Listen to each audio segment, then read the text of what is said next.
வாழ்க்கையுடைய தரத்தை எப்படி உயர்த்துவது, நேத்தோட நான் இன்னைக்கு இம்ப்ரூவ் ஆகியிருக்கேன்னு எப்படி பார்க்குறது, எப்படி ஒரு சந்தோஷமான வாழ்க்கை நம்ம வாழ்கிறது, எப்படி நம்மளே மோட்டிவேட் பண்ணிக்கிறது அப்படிங்கிறதுக்கு நம்ம வாழ்க்கையை முன்னேற்றுவதற்கு ஒரு 5 டிப்ஸ் தான் இன்றைக்கி பார்க்க போகிறோம்.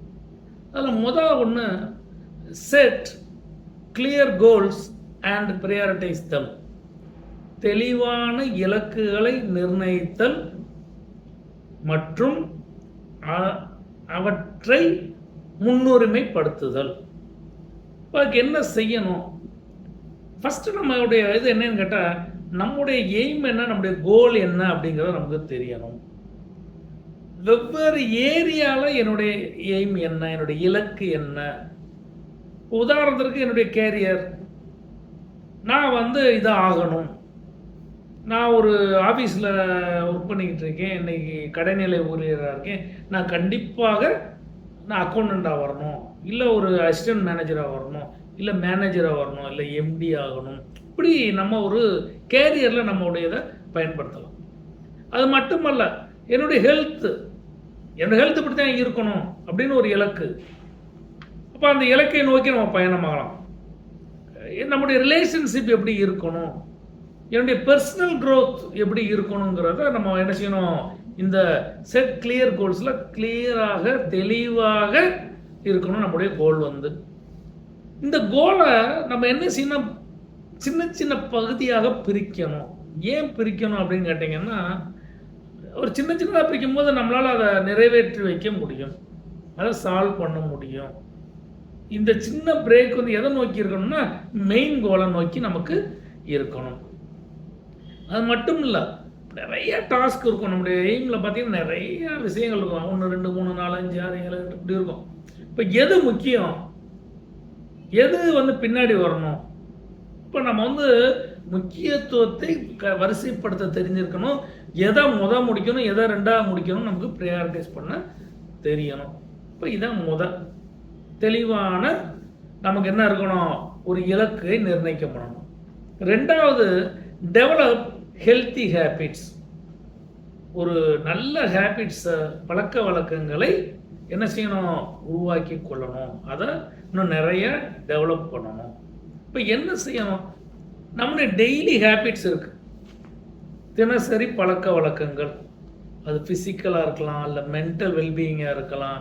இப்போ அதுக்கெலாம் என்ன செய்யணும், ஒரு நாளைக்கு நான் எக்ஸசைஸ் பண்ணணும், இல்லை நான் மெடிடேட் பண்ணுவேன், இல்லை நான் சில ஹாபீஸ் எனக்கு இருக்குது. அப்போ நம்ம ஒரு நல்ல பழக்க வழக்கங்களை மேம்படுத்தணும். 2வது, பெர்ஃபெக்ஷனை காட்டிலும் கன்சிஸ்டன்சிக்கு முக்கியத்துவம் கொடுக்கணும். என்ன சார் கன்சிஸ்டன்சி, பெர்ஃபெக்ஷன் என்ன? ஒன்றும் வேண்டாம். ஒரு கிரிக்கெட் மேட்ச் நடக்குது, இவர் அருமையான பவுலர், இல்லை இவர் அருமையான பேட்ஸ்மேன், செஞ்சுரியாக போடுவார், இல்லைன்னா வரிசையாக முட்டையாகவும் எடுப்பார். 5 மேட்ச்சில் டக் அடிப்பார், ஒரு மேட்ச்சில் 75 அடிப்பார்னா அடுத்து யூஸ் ஆஃப் இட்.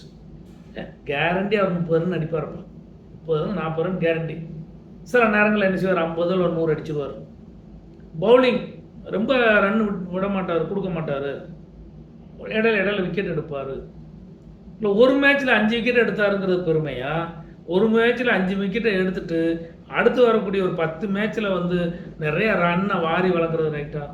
ஸோ கன்சிஸ்டன்சிங்கிறது நமக்கு தேவை. பெர்ஃபெக்ஷனை காட்டிலும் கன்சிஸ்டன்சி நமக்கு அதுக்கு ஒரு கேரண்டீடாக நமக்கு ஒரு வேலை பண்ண முடியுங்கிறது இருக்கணும். தென் நம்மகிட்ட இருக்கக்கூடிய ஒரு நம்முடைய எனர்ஜியை வேஸ்ட் பண்ணக்கூடிய ஒரு ஃபோக்கஸ்டாக நம்ம போகாமல் தேவையில்லாமல் நம்ம எனர்ஜியை போட்டு மாங்கு நிறுத்தியோட வேலை பார்த்துக்கிட்டு இருப்பாங்க. ஒரு ரிசல்ட் இருக்காது.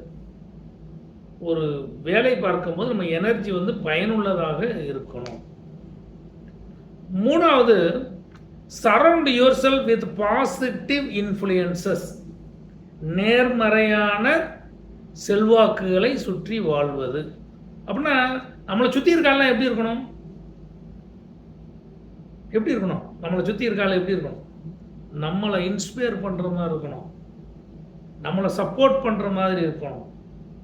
நம்முடைய க்ரோத்தை என்ன செய்யணும், அவங்க ஒரு மோட்டிவேட் பண்ணி மோல்டு பண்ணி அனுப்பக்கூடியவங்களாக இருக்கணும். யாரை இருக்கக்கூடாது அப்போ எதிர்ப்புறம் தான். சிலலாம் பார்த்தீங்கன்னா ஏன்டா பூமியில் பிறந்தோன்னு இருப்பேன். இப்போ நம்மளையும் சேர்ந்து நேரமே சரியில்லைங்க, உங்களுக்கு நேரம் சரியில்லை, உங்களுக்கு அந்த ஜோசியத்தில் அப்படி சொல்லியிருக்கு, இந்த ராசி தான் நீங்கள் உருப்படாமல் போயிடுவீங்க. ஸோ இந்த மாதிரி ஆள்கிட்ட இருந்து தயவு செய்து நகன்றுங்க. மூணாவது, நல்ல ரோல் மாடல் நம்ம தேர்ந்தெடுக்கணும். வர மாதிரி வரணும் சார், இந்த மாதிரி ஒரு நல்ல மென்டார், ஒரு ஆசிரியர், அதாவது ஒரு குருன்னா நம்ம நினைக்கிற மாதிரி காலேஜ் வாத்தியாராக இருக்கணும், ஸ்கூல் வாத்தியாராக இருக்கணும் அப்படின்னு இல்லை.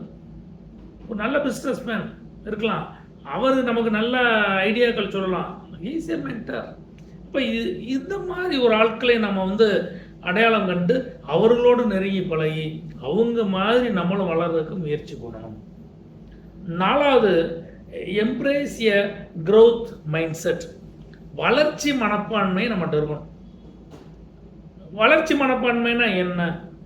தேர் ஆர் சேலஞ்சஸ், சவால்கள் நிறைந்தது தான் உலகம், வாழ்க்கை.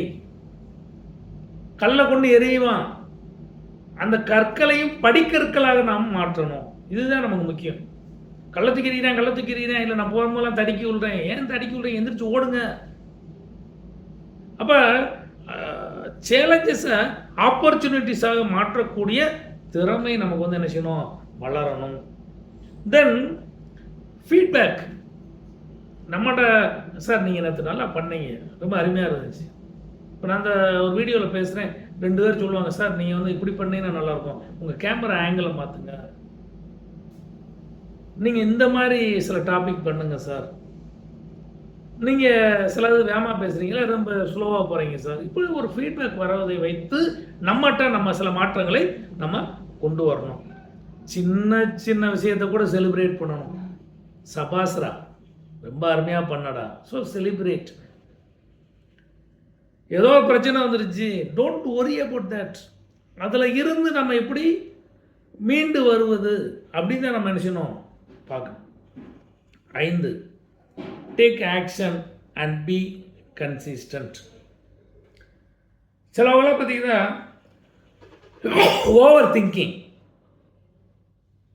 திங்கிங் அனாவசியமாக அப்படியே இது வந்து இல்லை இது அப்படி ஆயிடுச்சுன்னா என்ன ஆகும், இந்த மாத்திரையை போட்டோம்னா நான் இன்னைக்கு தயிரை குடித்தேன், ரெண்டும் சேர்ந்து இதை தேவையே இல்லை. எதுக்கு வந்து யோசிக்கணுமோ அதுக்கு தான் யோசிக்கணும். தேவையில்லாமல் என்ன செய்கிறது, ஒரு பெர்ஃபெக்ட் மூமெண்ட் வரணும் சார், அப்படி வந்தால் நான் வந்து ஒய்யாரி வெயிட்டிங். காலையில் வாக்கிங் போகணும், இன்றைக்கி செவ்வாய்க்கிழமை சார், நாளைக்கு அதுக்கப்புறம் ஊருக்கு போகிறேன், நான் வெள்ளி, அதுக்கப்புறம் சனி ஞாயிறு வந்தது, அடுத்த திங்கள், இப்படியே போஸ்ட் போகணும், கோல் அடையவே மாட்டான். தென் ஒரு கன்சிஸ்டன்ட் எஃபர்ட், தொடர்ச்சியான ஒரு முன்னேற்றம் கொடுத்துக்கிட்டே இருக்கணும். நம்முடைய எஃபிஷியன்சியை கூட்டுறதுக்குரியதை நம்ம ஒரு கமிட்மெண்ட்டோடு என்ன செய்யணும், ஒர்க் பண்ணணும். அது மட்டுமல்ல, நம்ம முன்னேற்றம், நம்ம இன்றைக்கி ஒரு செயல் பண்ணியிருக்கோம், இந்த செயல் முன்னேற்றம் தந்திருக்கா? நான் டெய்லி வாக்கிங் போகிறேன், அதனால் சப்போஸ் ஐஎம் ஏ டயபெட்டிக் அப்படின்னு வச்சுக்கிடுவோம். அப்போ உண்மையில் நான் வாக்கிங் போகிறதுல பிரயோஜனம் இருக்கா? இல்லை, நான் என்னுடைய ஸ்ட்ராட்டஜி எதுக்கு மாற்றணும்? எனக்கு யோகா வந்து பெட்டரா, மெடிடேஷன் எனக்கு பெட்டரா, எனக்கு வந்து ஸ்ட்ரெஸ் இருக்குது, எனக்கு ப்ரெஷர் இருக்குது, நான் வாக்கிங் பண்ண நல்லது. ஸோ இது மாதிரி நம்முடைய நடவடிக்கையினால ஒரு பலன் இருக்கா? அப்படி பலன் கிடைக்காத பட்சத்தில் அது எப்படி நம்ம ஃபீட்பேக்கை மாற்றுறது, நம்ம வேறு எந்த இதுக்கு நம்ம போகிறதுங்கிறத நம்ம மெயினாக பார்க்கணும். பொதுவாக பார்த்தோம்னா டிரான்ஸ்ஃபர்மேஷன், நம்முடைய சேஞ்ச், அது வந்து எப்படி இருக்கணும், கண்டிப்பாக இட்ஸ் ஏ ஜேர்னி, ஒரு பயணம், it is not a destination. நம்ம வந்துருச்சு, ஊர் வந்துருச்சு, இறங்கடா அப்படிங்கிற தொடர்ச்சியான பயணம் தேவை, தொடர்ச்சியான முன்னேற்றம் தேவை. இப்படி இருந்தால் நம்ம வாழ்க்கையில் கண்டிப்பாக சக்ஸஸ்ஃபுல்லாக வரலாம். இந்த 5 பாயிண்ட் நம்ம பார்த்தோம். இதை அடுத்து வரக்கூடிய வீடியோக்களில் இன்னும் டீட்டெயிலாக பார்ப்போம். நன்றி.